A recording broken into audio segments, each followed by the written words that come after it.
Ang kwentong ito ay ipinadala ni Negro. Nangyari ito taong 1995 sa probinsya ng Bicol. Simulan na natin ang kwento. Magandang umaga po, Captain Kokak, at sa lahat ng katulad kong nakikinig sa inyo. Nawa ay nasa mabuti kayong kalagayan sa lahat ng pagkakataon. Matagal na po akong nakikinig sa mga kwento nyo. Buhat nang iparinig sa akin ng aking anak ang iyong mga kwento sa Bicol tungkol kay Mamang at Tatay Kaloy. Kaya lahat ng kwento nyo ay pinakinggan ko na. Naisipan ko na ring ipasulat ang kwentong to sa aking anak para maipadala sa inyo. At sana ay maikwento mo rin sa iyong mga tagapakinig. Ako po pala si Negro, at ang kwentong aking ibabahagi ay naganap noong taong 1995 dito sa Bicol. Sa mga panahon pong yan ay nasa 18 gulang pa lamang ako. Natapos ko na po ang pag-aaral ko sa sekundarya. Dito po kasi sa probinsya namin, sa mga panahong yan, basta nakapagtapos ka na ng high school at mayroon ka ng kahit anong trabaho, ay pwede ka nang mag-asawa. Mula po nang makapagtapos ako ng sekundarya, ay araw-araw na akong nakakasama sa tatay ko sa kanyang pangingisda. Sa mga panahon kasing yun, ay napakalaki ng kinikita namin sa pangingisda. Bukod kasi sa mga isda sa karagatan, ay nakakahuli rin ang aming lambat ng iba't ibang klaseng lamang dagat, kagaya ng pusit, pugita, at paminsan-minsan ay mga naglalakihang alimasag na malalambot pa ang katawan. Masasabi ko na masigit pa ang aming kinikita kaysa sa mga kababata kong lumuwas pa ng Maynila para maging security guard.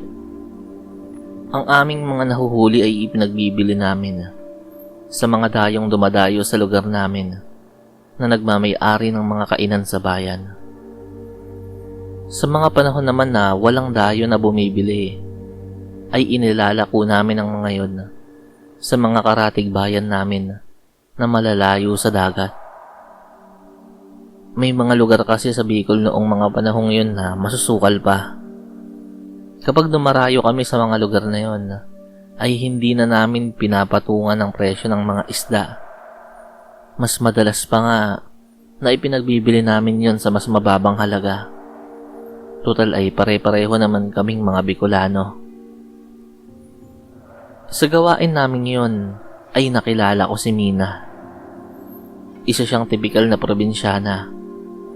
Maganda, hindi kaputian, at napakatahimik. Ang ayaw ko lang sa kanya noong una ko siyang makita ay napakasama nitong makatingin. Magkahalong inis nga at paghanga ang naramdaman ko noong una ko siyang makita. Noon kasing may binibenta kaming isda sa mga mamimili, ay nakita ko siyang nakatingin sa amin. Kitang-kita ko na nakatingin siya sa naglalakihang isda na binibenta namin. Nang mapansin niyang nakatingin ako sa kanya, ay inilipat na rin niya ang tingin niya sa akin. Sobrang sama talaga ng tingin niya. Bagamat nainis ako sa kanya, ay isang ideya na agad ang naglaro sa isip ko ng mga oras na yon. Gusto ko siya. Siya ang gusto kong maging asawa.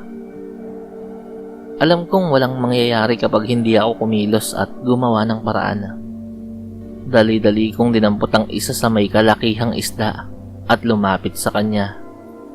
Inabot ko sa kanya yung malaking isda, pero sabi niya ay hindi raw siya bibili kasi wala raw siyang pera.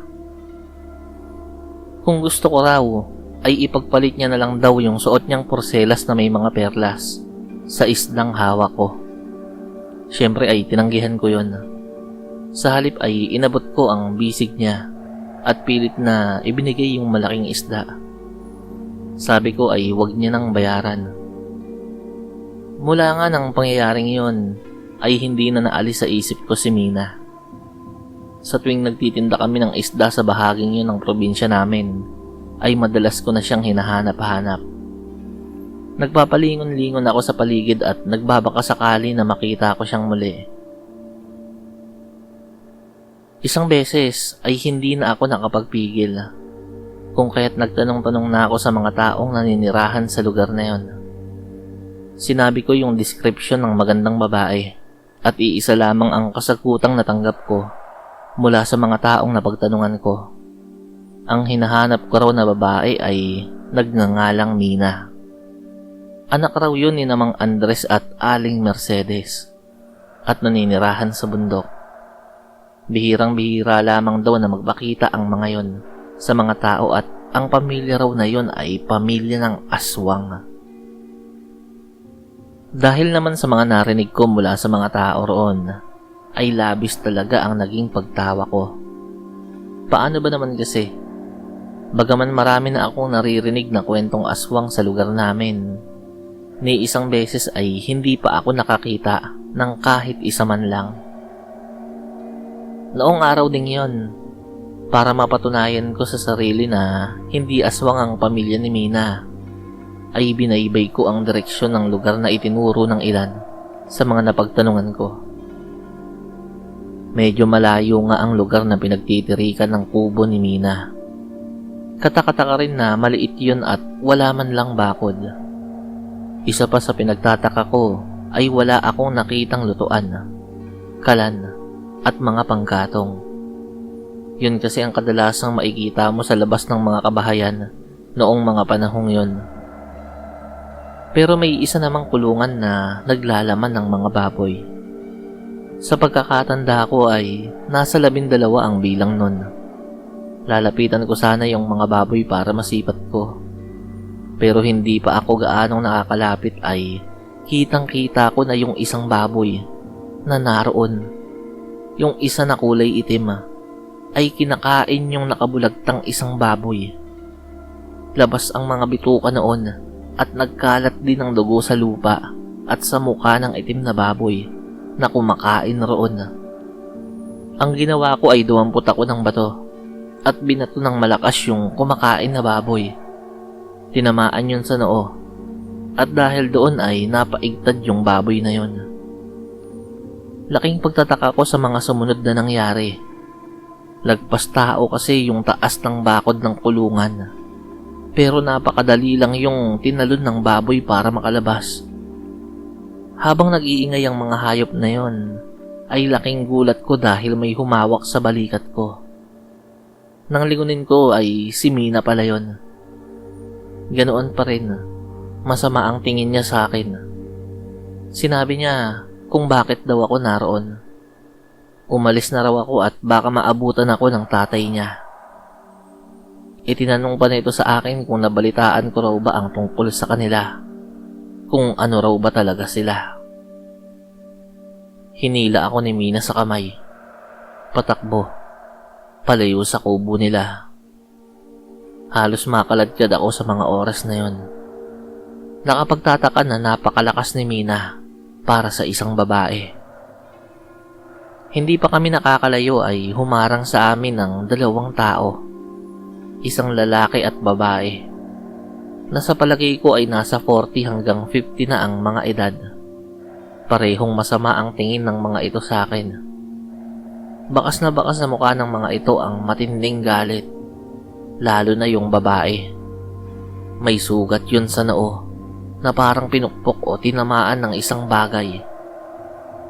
Ang bibig din nito ay namamantsahan ng dugo na labis ko namang pinagtataka. Biglang nagsalita ang lalaki. Mina, ilayo mo yung lalaking yan dito.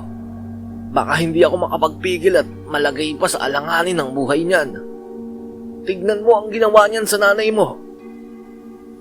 Hindi na nakapagsalita si Mina. Muli ay hinatak na naman ako nito sa kamay para tumakbo. Litong-lito ako sa mga narinig ko. Bakit? Wala naman akong ginagawa sa nanay niya. Kung bakit galit na galit sa akin ang dalawang yon, ay hindi ko talaga alam. Nang marating namin ni Mina ang pinanggalingan ko, ay sinabihan ako nito na hindi ko raw alam ang ginagawa ko. Inilalagay ko raw sa panganib ang sarili ko. Yun lamang ang sinabi niya at naglakad na papalayo. Captain Kokak, matapos ang mangyayaring yon, ay muli ko pa ring pinuntahan ang kubo ni Mina. Pero wala na sila roon. Napabalita rin sa lugar namin na may pamilya raw ng aswang ang hinabol ng mga tao. Dahil naaktuhang kinakain ng hilaw ang isang buong kalabaw ng isa sa mga residente sa nasabing bayan.